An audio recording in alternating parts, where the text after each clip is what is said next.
Evet, bugünkü videoda en pratik ve en kolay sarma yönteminin ikincisini göstereceğim. Şöyle bir aparat var. Yurt dışına satılıyor. Şöyle konu aparatı.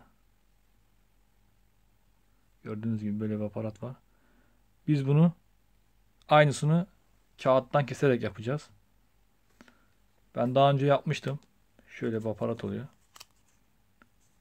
Bununla daha basit ve daha kolay saracağız. Önce kağıdımızı alalım. Yani önce kağıdımızı alalım.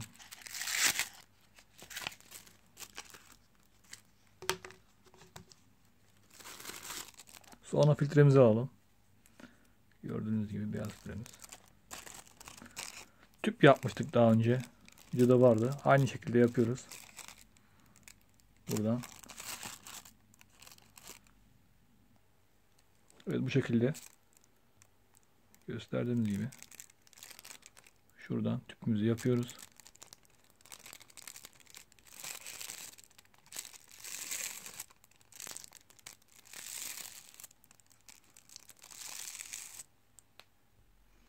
Evet, tüpümüzü hazırladık. Boş tüpümüzü.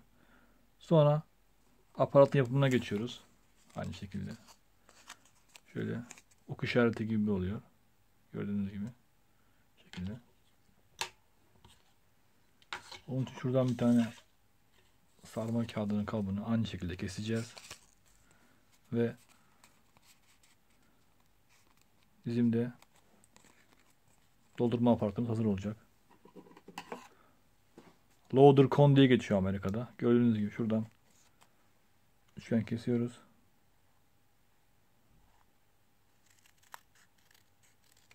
Kestik. Tekrar diğerlerinden bir üçgen kesiyoruz.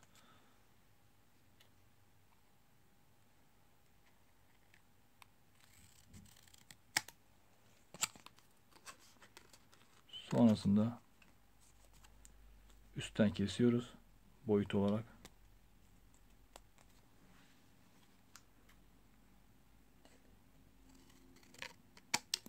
Kestikten sonra şu yanlarını kesiyoruz. Yan kısımlarından biraz kesiyoruz. Diğer yan kısımlarından da bir tane kesiyoruz.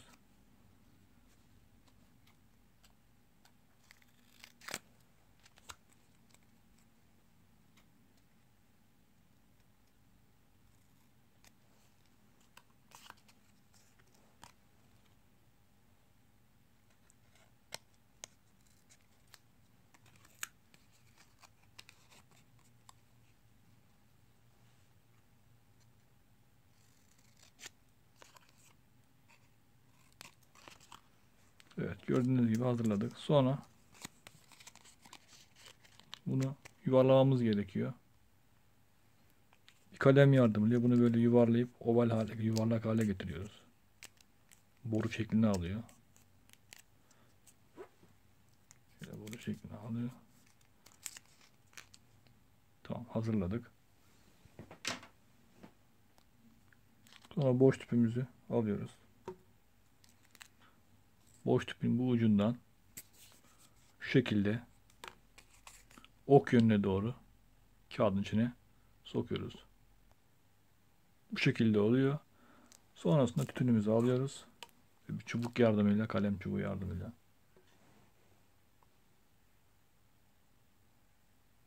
bu şekilde arkadan bastırıp ittirerek doldurumu gerçekleştiriyoruz.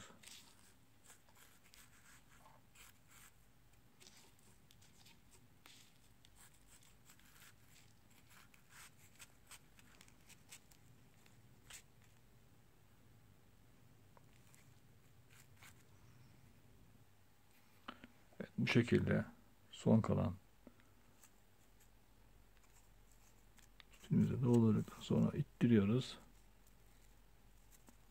Çubukla yavaş yavaş çekiyoruz.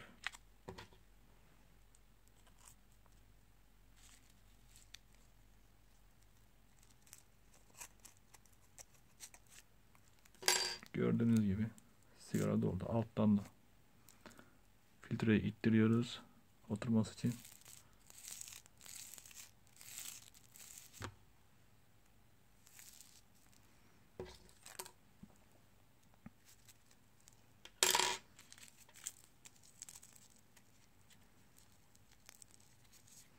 Kaç kere vuruyoruz ve gördüğünüz gibi sigaramız hazır basit bir şekilde. Şöyle bir aparat yapıyoruz kağıttan. Yani bunun yaptığı işlevi görüyor. RAV markasının. Kon doldurucu olarak şunu kullanıyoruz. Kağıdı. Çubuk yerine de şu kalemi kullanıyoruz. Ve işlemimiz bitiyor. Video bu kadardı. Yeni içerikler gelecek. Takipte kalın.